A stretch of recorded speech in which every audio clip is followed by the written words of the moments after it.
Good morning, everyone. I am going to show you today how I make anti-flu brew. I've been putting a concoction together since last year this time to keep the Rona away. And so far it's worked. I pray that it continues to work. But it's a bunch of things with vitamin C and immune properties. And I cook it until it's reduced and I drink it with honey or I drink it straight depending on my mood. So we'll get started with the anti-flu brew, okay? What we have today is lemons, limes, oranges, ginger, some honey, and for the brave at heart, some garlic. All right, so we will get started. We'll bring our water to a boil. And while we're doing that, I'm just going to start cutting up some citrus. For the oranges or tangerines or mandarins, whatever you have, I squeeze the juice in on the days that I don't want to do honey because this extra change of life weight is no joke. I don't recommend it, but it can be avoided. So some days I don't do the honey.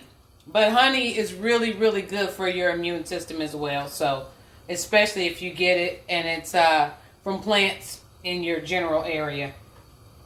Locally grown. So I'm squeezing the juice from the mandarins into the brew. And I actually also drop the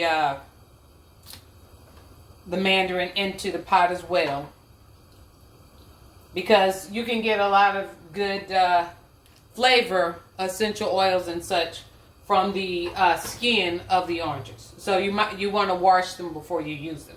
As far as the lemon goes, I just slice that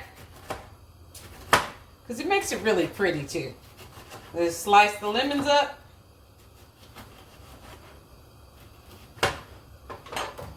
Beautiful fresh lemons in the pot. Limes the same thing.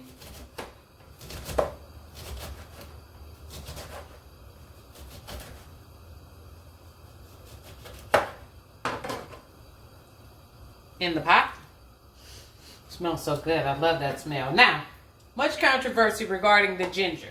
I don't care if you get it from Brazilian ginger, China ginger. There's all different types of ginger.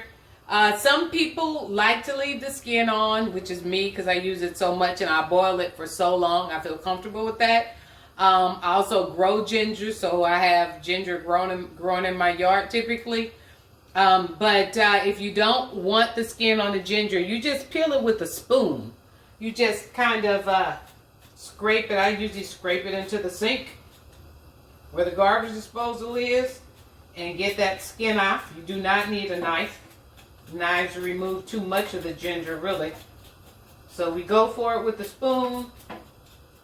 And then when we have like 1.5 inch knob peeled, then I'm going to just chop that up and slice it really thinly. So the ginger, naked ginger, looks like that. All right, so we're going to slice it thinly. And then we get all this in the pot. Look how pretty it is.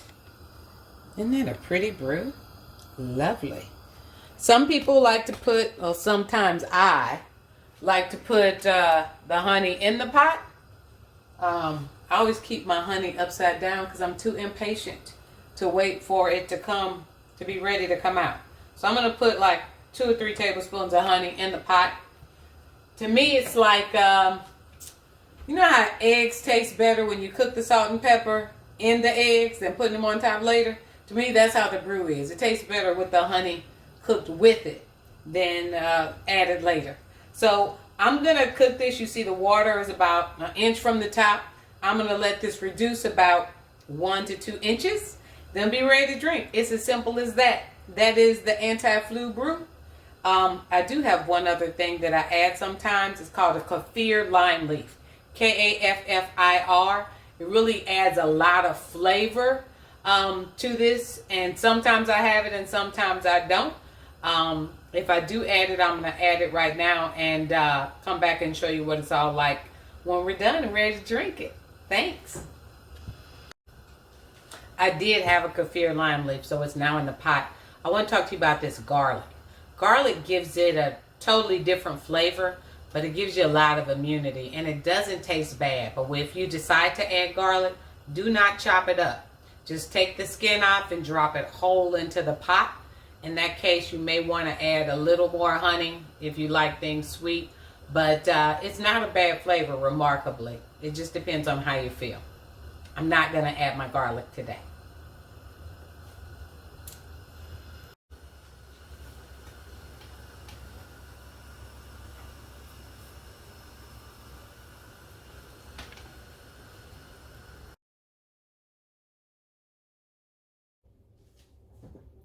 Chef Mela signing off. Thank you so much.